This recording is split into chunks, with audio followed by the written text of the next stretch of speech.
Good morning, you two. How are you doing today? Good morning. We're great. How are you? Fantastic. Before we even get started, I want to thank you for this book, My Travels with Mrs. Kennedy. And the reason why is because with each passing election, even midterms, we lose a little bit more history, a little bit more history, a little bit more history. And a book like this really needs to be out front. Well, thank you. We Yeah, appreciate thank that. you. I Pretty. agree with you, by the way. Oh my God, we can't forget, and I mean, because just in the past 50 to 70 years, I mean, we have lived through so much, but it seems like everybody is focused forward, but you got to remember where we came from. Well, that's true. And if you don't remember the past, you're not going to be very successful in the future. So true. And the thing about it is that you give us a human side of Mrs. Kennedy. I mean, I love the fact that you found all of this stuff and you said, you know what, this isn't for me. It's for everybody else. Well, Yeah. that's true. Yeah. Well, he didn't originally think it should even be kept. That No, was the sad part about Really? it. Well, he didn't know what to keep, I should say. He didn't know what to keep and what. Well, You that's can't keep everything. No.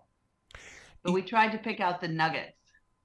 And We did the best we could. how did you go through your self-editing process? Because I'm a writer, and the thing is that I mean, it's like musicians. We keep everything. We keep guitar riffs. We keep lyrics. We keep everything.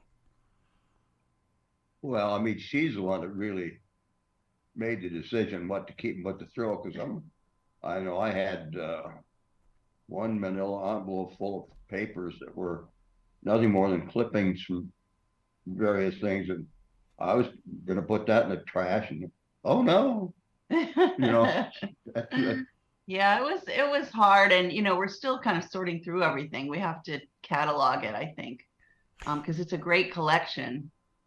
What do you do with it? And the reason why I'm asking that is because with my own personal family, they're all saying, I don't know what to do with this stuff with mom and dad and grandma and grandpa and those that came before them. Because everybody's going, do you want any of it? All of a sudden it becomes separated and it goes in every direction. How are you going to keep it together?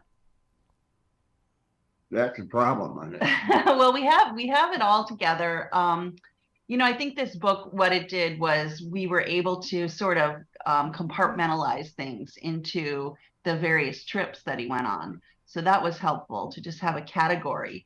And when he would start telling me these stories, so I would write down the stories and then see what memorabilia we had to go with it. And the book kind of wrote itself that way. Now, Lisa, did you have to become the journalist in a moment like this and say, okay, I love you, Clint, but I got to put on my journalist cap right now? I think my journalist cap is always on with him. Yeah, it is. He never knows when I'm going to snap a photo or something, but especially when we found this trunk. So I stumbled upon this trunk in the garage of his house in Alexandria, Virginia. And on the trunk, it said Clint Hill, the White House, Washington, D.C. And I asked him what was in it. And he said, I don't know. I haven't opened it in 50 years. So it was just became like this wonderful treasure hunt of finding things and then asking him, well, what was this? And of course, he remembered everything. I love moments like this. I mean, there should be a story written about just this moment in the way that, that the two of you have made this discovery. And, oh, my God, because I'm a writer and I understand where you guys are. Yeah. It's important to remember that kind of thing. But there was just so much stuff that I call junk that I just would throw it in that trunk and then close the lid and forget it was even there. Zippo lighters with the presidential seal on them. Nice. I don't think they give those out anymore. Nice. Now, Clint, we always hear of the Secret Service that surrounds the President of the United States, but rarely do we ever get to see this side of the presidency. The First Lady, where and going through life after different events that take place. Well, she was really the first one that was so active and did so many things, such a vast variety of things that she was the first one that really people would have paid attention to in that regard. Because prior to her, Mickey Eisenhower, for example, she did very little other than and she wouldn't fly. She didn't want to fly, Hmm. go by train when she went someplace. The only place she usually went was Denver, from Washington to Denver and back, and that was to see her mother. Um, Bess Truman, she was more of a homebody. She just stayed around, did whatever was available to do for Harry. So you got lucky. Yeah, I was very fortunate that she turned. See, our relationship started out very cold. Mm-hmm. I mean, I didn't want to be there. She didn't want anybody looking over her shoulder 24 hours a day. But as both realized we didn't have a choice in the matter, and as time went by and we got more confidence in it, or we trusted each other more, it just everything fell into place, and it was just a wonderful experience.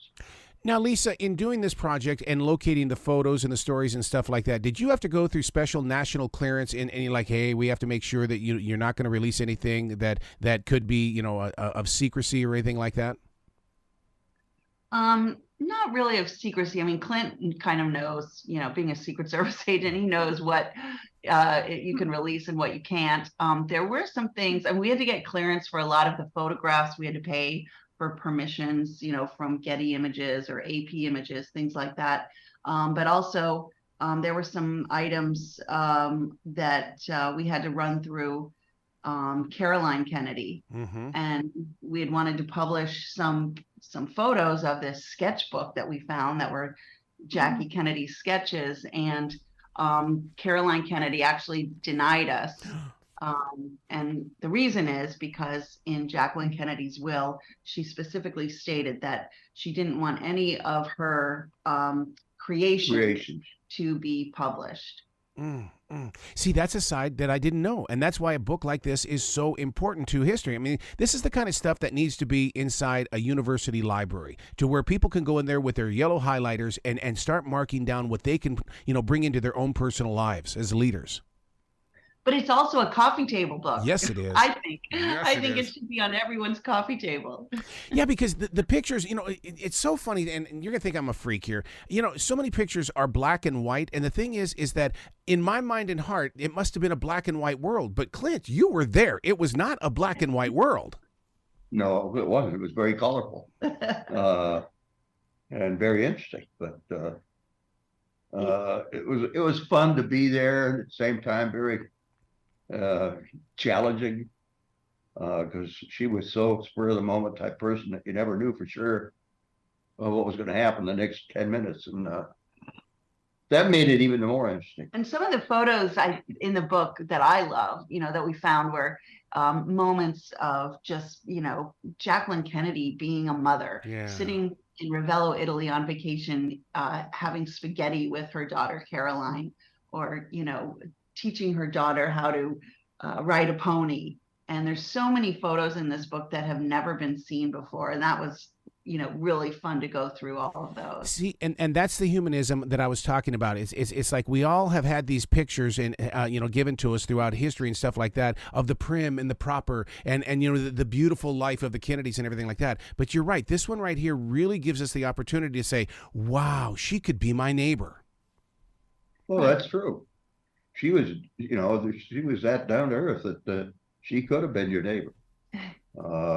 If you live next to the White House. Yeah. You had the right address. Yeah, if you had the right address.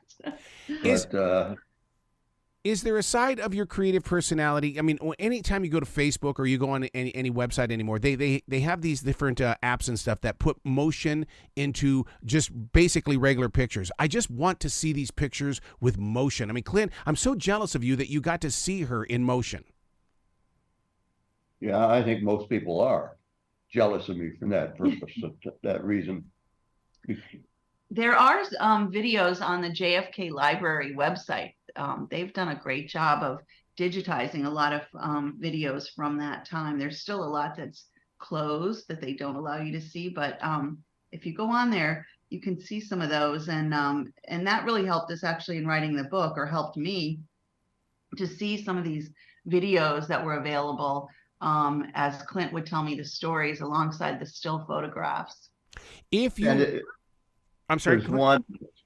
There's one that really depicts what kind of a family they were pretty much the last weekend at Wexford for the entire family with guests, and it's in color, and that really shows the playful side of President and Mrs. Kennedy, and what a wonderful life they had. If you were to go back and turn this into a soundtrack, like a movie soundtrack, what would be some of the songs that you would feature in this soundtrack? Because it's such an amazing time in history. But when we think of the 1960s and stuff, we always think of the latter part of the 60s, or the summer of love and stuff. But there's something else about this book that brings up other songs. Yeah, it was, well, the song titles I've just read and lost kind of this. That's a question we've never been asked before, but it's a great question. And Clint knows the lyrics to every song.